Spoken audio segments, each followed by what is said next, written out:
Hello everyone, welcome to Selenium.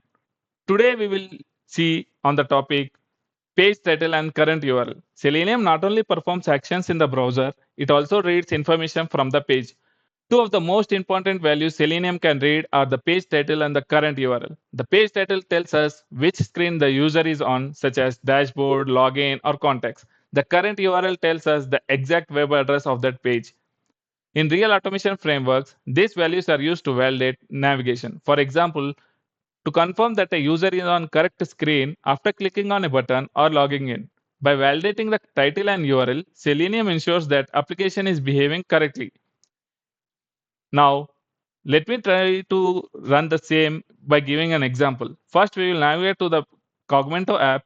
We will read the title and URL of that particular page, print that into the console app. Here, Selenium opens the Cogmento login page. It reads the page title. Page title is free CRM and it will print in the console. Once it will, once the page is loaded, the dashboard is loaded, it will print the dashboard page URL and also the title.